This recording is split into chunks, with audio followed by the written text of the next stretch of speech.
Rated E for everyone.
Imagine a world where kind, squishy little creatures exist in peace and harmony. Suddenly, this world is invaded and things are turned topsy-turvy, and it's you that's doing the turning. This is LocoRoco.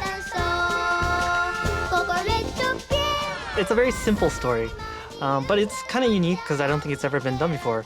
You are a planet, actually. You're not a character, you're actually a planet that these LocoRocos reside on.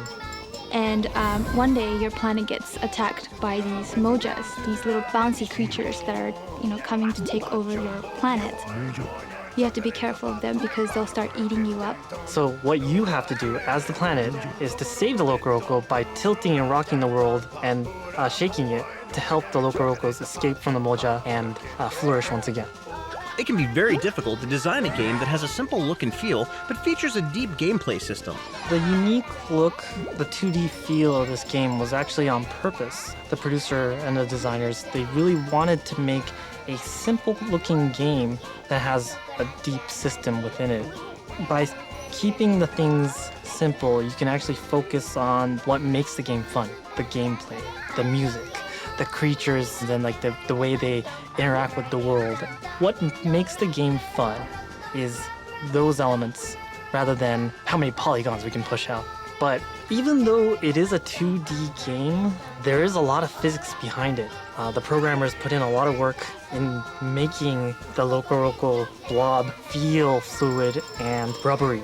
The fluidity is enhanced by the unique design of the PSP. The controls are simple. Left and right shoulder buttons drive the gameplay. The producer, Kono-san in Japan, was actually envisioning a game specifically for the PSP because when he was holding the controller, he noticed that the PSP is perfectly adapted to use the shoulder buttons because of the way you hold it and the way the game system feels in your hand. So this game has really simple controls. All it is the L button and the R button and the circle button. It falls in your hand and it plays without you thinking about it. And I think that's how you get immersed in it. And there's 5 really unique levels in LocoRoco. Inside those 5 levels, all of the stages have their own unique and important variations.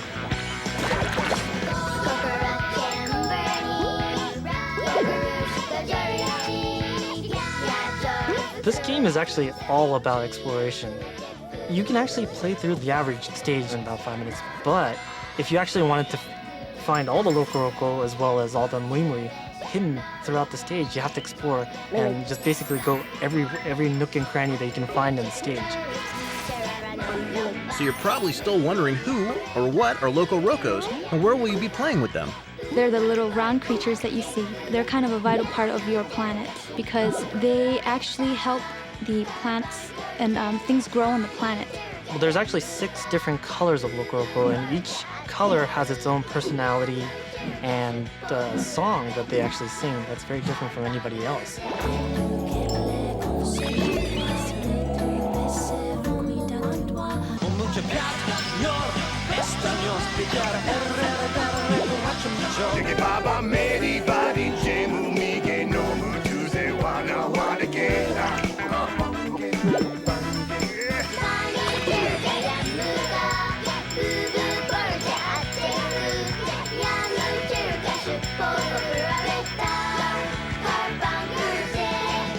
When you start in the beginning, you only have the yellow LocoRoco, and as you clear more stages, you meet the other LocoRocos and you're able to play them. So once you have all the 6 LocoRocos unlocked, then you can play them in any stage. There are some interesting group activities for the LocoRoco that will help you play the game. They group together or split apart depending on what obstacles come their way. The LocoRocos are both individual creatures, and they can also form a collective. When they're individuals, they're very weak and they're very vulnerable. So they actually like to bunch up whenever possible. And so the reason why they gather up when you push the circle button is because you, as the planet, you're shaking the world, and the LocoRocos get scared. And so what they do is they try to bunch up together. And when they split apart, it's actually you causing a lightning strike, which actually startles them. And that's why they split apart. Toss in some very original music and an inventive language, and LocoRoco becomes a vivid and unique gaming experience. It's something that you really don't get with other games, where you just grab onto it and it makes you smile. I think that's what makes this game unique, and what makes it so much fun is just the joy it gives you.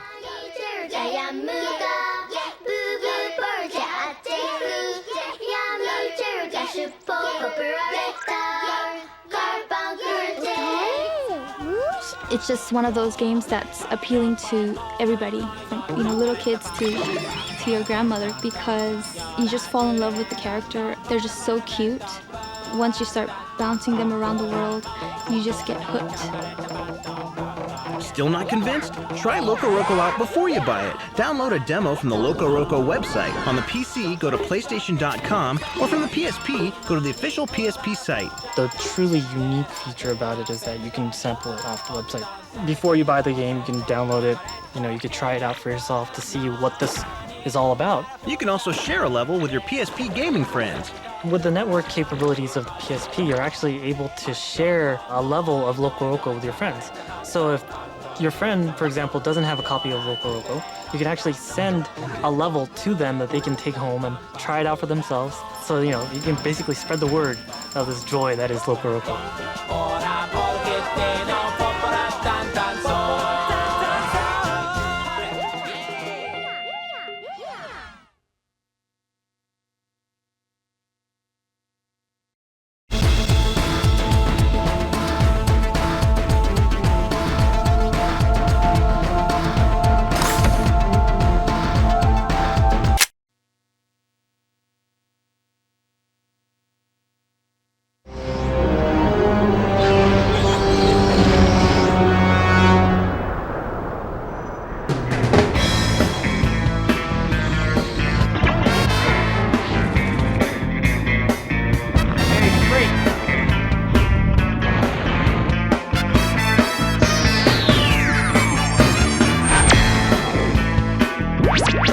Destroy All Humans 1 took the game that you've played a million times before. You've played the heroes fighting off the invading aliens, and what we did was we turned it on its edge and let you play the alien coming to take over Earth. We focused the first one in the 1950s and played up all that great alien mythology of the 50s. And now with the sequel, we've moved into the 60s. The 1960s kind of has its own resonance in popular culture today. And there's so many kind of icons and places, music. I don't know what Paul's worried about.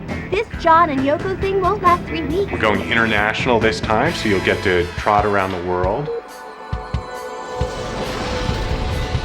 as you move to London, there's the whole concept of, the shagadelic 60s baby and all that kind of stuff, right? As you move to Tokyo, there's the monster movies, there's, ninja movies. And in America during the 60s, it's pretty obvious, the whole hippies movement was starting up. And that's really how the game begins in a city called Bay City, which is very much modeled after, San Francisco during the 60s. You play Crypto 138. He has every little man complex that you would expect a 4-foot-tall alien with large weapons to have. He likes to go in with guns blazing first, and then he asks questions later. So he is just a no-nonsense, destruction kind of guy.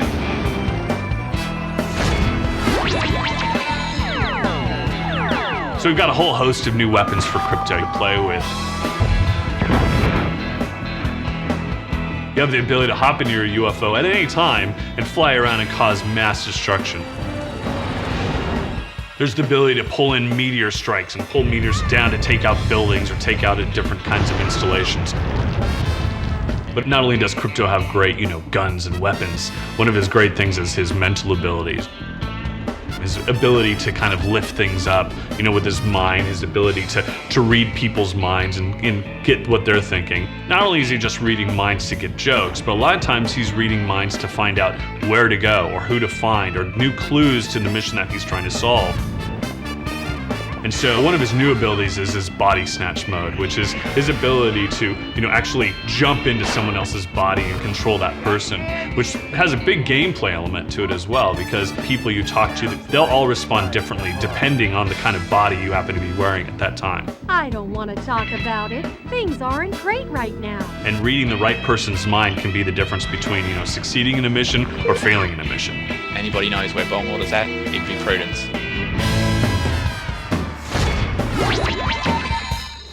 And then there's this kind of irreverent, satirical sense of humor that we really consider the core of the game. Maybe tomorrow I will eat something. Nah. The humor of the game is set up in such a way that, like any good satire, it seems to be about one thing, and in fact it's about other things at the same time. So, on the surface, it seems to be about hippies, but in fact, we can be making fun and having fun with the world that we actually live in 2006 at the same time. Sometimes I feel like the only thing standing between this country and utter moral collapse. I think one of the reasons that Destroy Humans 2 works on a humorous level is that the game wasn't done by an American team. It was done by an Australian team, and they have the benefit of looking at America in a very different way than those of us who live here. If God meant men to have long hair, he would have made it grow long on its own. They were really able to kind of take a step back and look at America through a different lens. Stupid Beatles. Elvis could kick your asses. We don't lead you around by the breadcrumb trail as much as we did in Destroy All Humans. We open up the world and let you solve all the mysteries that exist in the game on your own. So all of a sudden you have all these different missions that you can choose from at any time. You have a robust sandbox mode you can run around in, tons of side missions. And so it just creates this kind of open freedom that the first one had a touch of, but I think we've gone even further with that, here in the second one. I think hardcore fans are going to love Destroy All Humans 2 because it gives them a complete wide open world. We've added lots of new features. The gameplay is great. I think the humor is great. The giant hairless hamster! The way that the visuals come together with the environments and the writing and the music and the characters, it's so good to work on something that just fits together perfectly. You expect me to beg, human? I hope that real fans will love the fact that we took some chances and went in some unusual directions with it and respond to this game by saying, wow, that went a direction I totally wasn't expecting, and I loved every second of it. And the whole storyline of Destroy All Humans 2 is about having fun and not taking things too seriously. And then from that flows some really great gameplay. And in an era of sequels and serious gaming and over-the-top military this and science fiction that, it's just kind of fun just to take a step back and have fun. And that's what gaming is all about.